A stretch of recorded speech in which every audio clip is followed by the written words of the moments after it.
Hip politics, baby.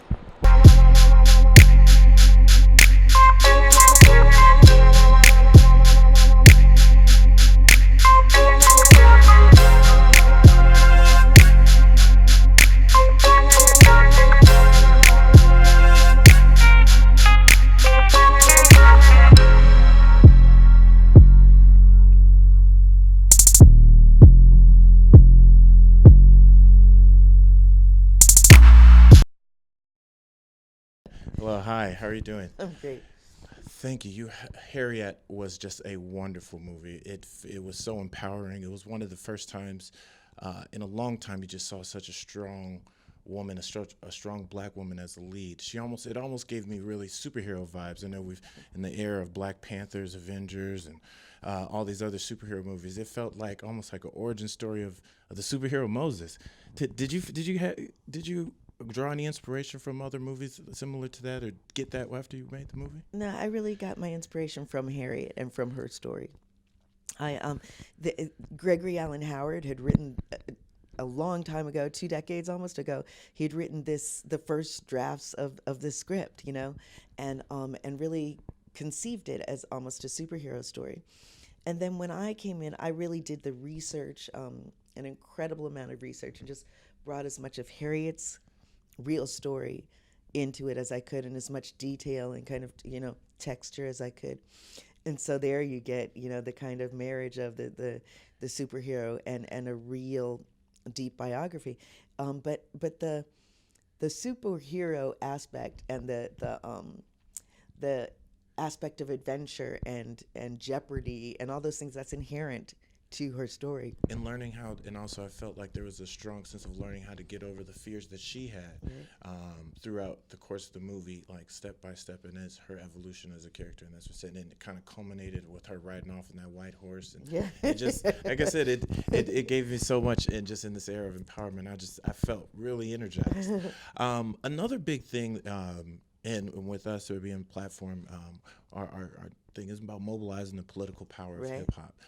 I got a lot of good, strong music vibes, like the music that you chose from some of those Negro spirituals that you said, plus some of the background music, how it built tension. Like, were you really conscious about just the choice of not just the music, but also those spirituals and the music throughout the movie? I felt like it was another leading character in the movie. Yeah, definitely. I knew that I wanted the music to have that momentum, and that soulfulness that is inherent to the story. But the I gotta say the spirituals were authentic. Those were the songs she actually sang. Oh wow! That was this very complicated coded language that enslaved people had to use to communicate these big ideas of freedom and crossing over into freedom and in some ways directions, and very specific directions that would be in her songs, that she would change the lyrics just slightly to give an indication whether it was safe to run or not, but mostly her singing was a call that I'm here, are you coming, It was, yes, especially with that time when she called out to her mother and those other times. Yeah, it was like I said, it was another character in the movie. It kept the tone, it kept the pace. Something that was really struck me, and after and just kind of doing a little more research after I watched the film, and about that scene where she's introduced into kind of the Underground Railroad Conductors Society.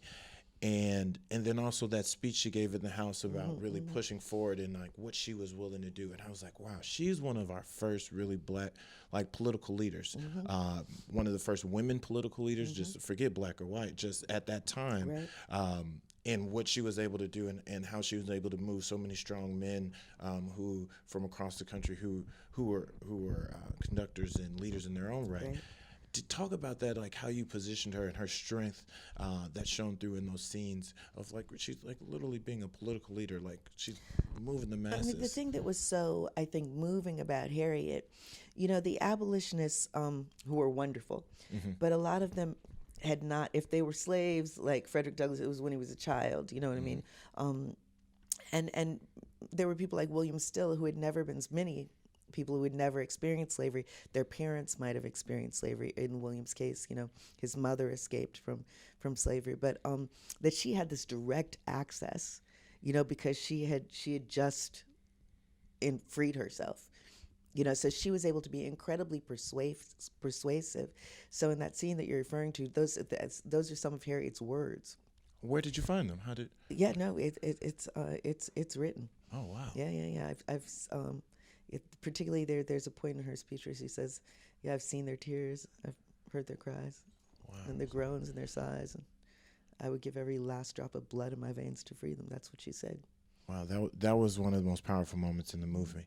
Well, lastly, just wanted to wrap up with the significance of where the premiere is today, and just like the full circle moment of the movie is going to be debuting at the National Museum of African American History and Culture, one of the a crown jewel in the Smithsonian and in American history right now.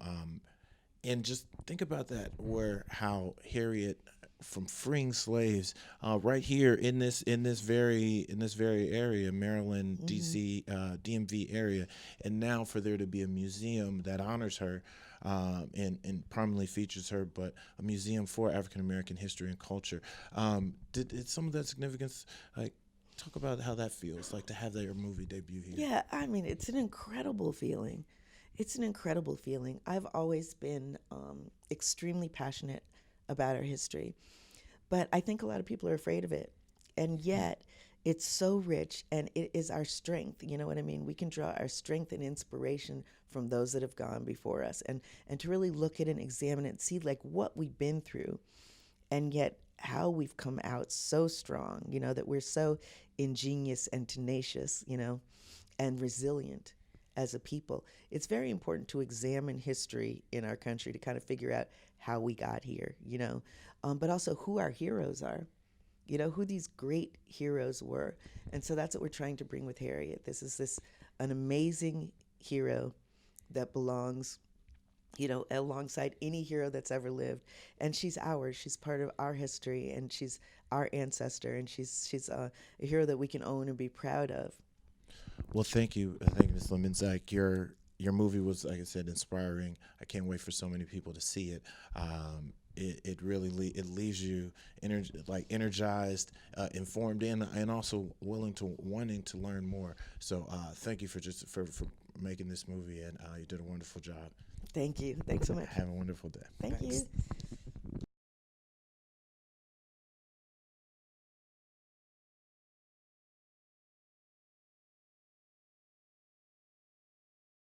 The Hip Politics News Network here in Washington, D.C. The reason why I really love this movie, after I watched it, it felt almost like a superhero origin story, almost a superhero origin of Moses.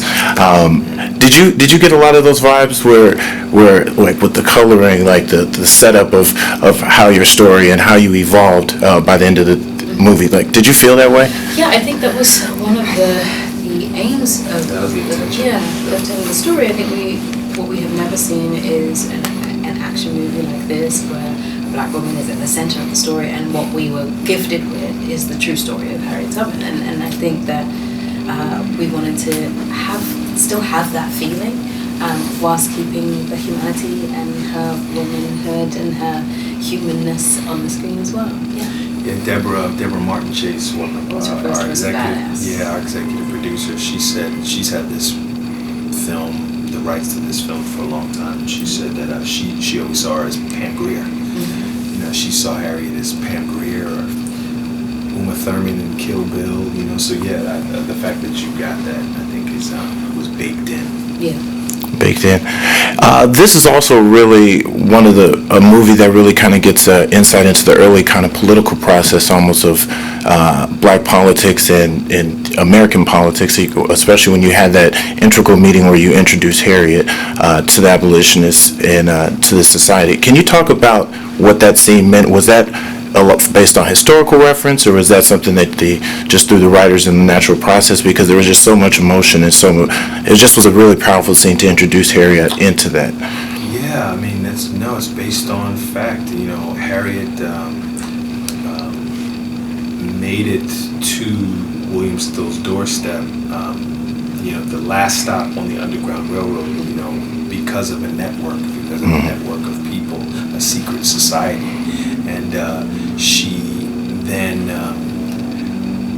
used that secret society to, make the trip back and forth a few more times, whether we liked it or not. But yeah, no, she became a star on the Underground Railroad and a leader, and she used the network in a way that that nobody had really thought was possible. Certainly not for a woman. She was underestimated for sure because of her size, because of her sex, because of lots of reasons. Yeah, that's pretty much the answer. I can't really answer any better than that. Yeah.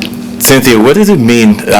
There's been a lot of talk, and it's actually been approved that Harriet Tubman is eventually going to be on our $20 bill. And after seeing this movie, it just was like, oh, this is almost a story to kind of tell America, like, just in case you forgot, or why it's so important to have her on our money and on such a widely used bill. Like, have you thought about that? Like, the significance that you will be the representation of so many people until they see that money. Like, you're going to be there for that. Did you get any of that energy?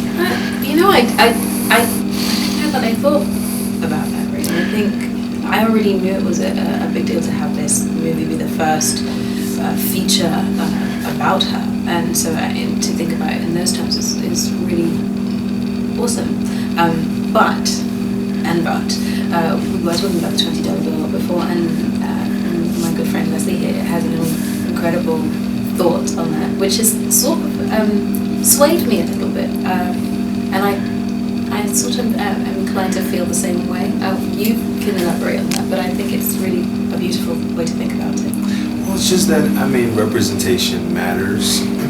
Obviously, the last administration understood that, which is why I think it was put forth in the first place. I think President Obama understood the powerful messaging of that, to see a black woman, to see this particular black woman on the $20 bill, what that would mean to little girls and little boys, all over the world, really.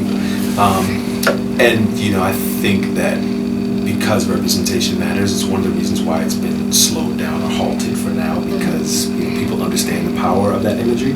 But because we've had time now to commune with the ancestors and spend time with them in this way, Harriet Tubman, living through what she lived through, surviving what she survived, I can't imagine that she would care. American currency? About American currency? Which is what the whole enterprise was about. Slavery. That's what that whole thing was about. And so, those accomplishments, so her face on the $20 bill or not, diminishes her how, or adds to her life in what way. She did what she did in the face of impossible odds. Can't nobody take that away.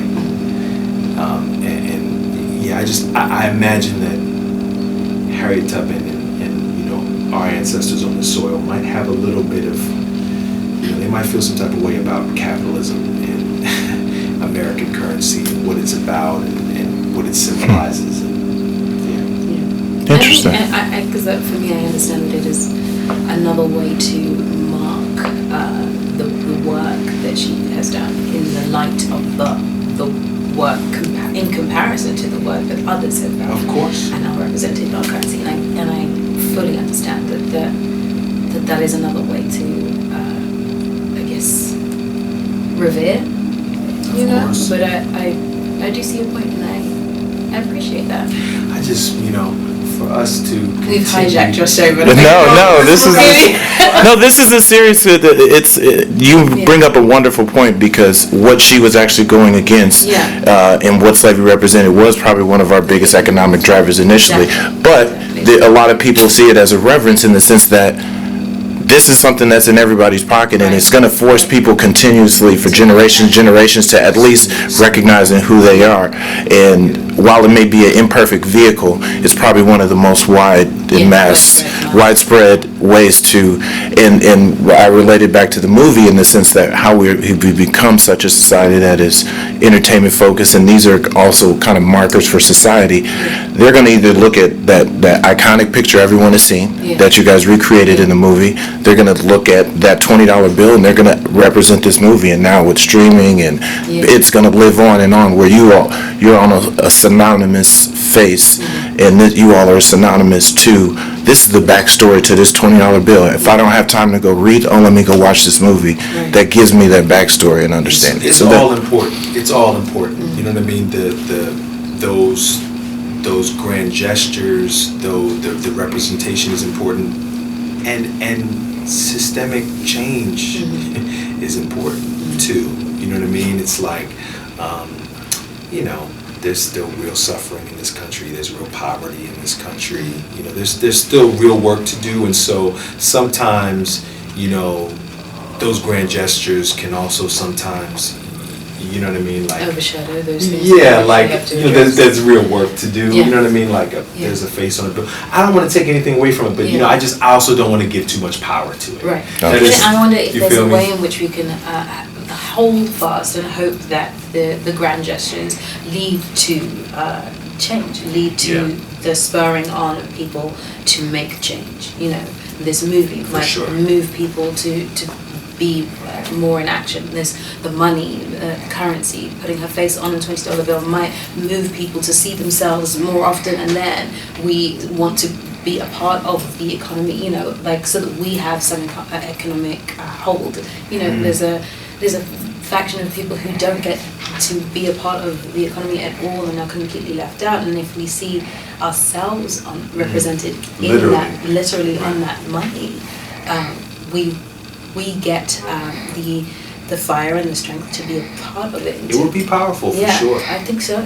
Yeah.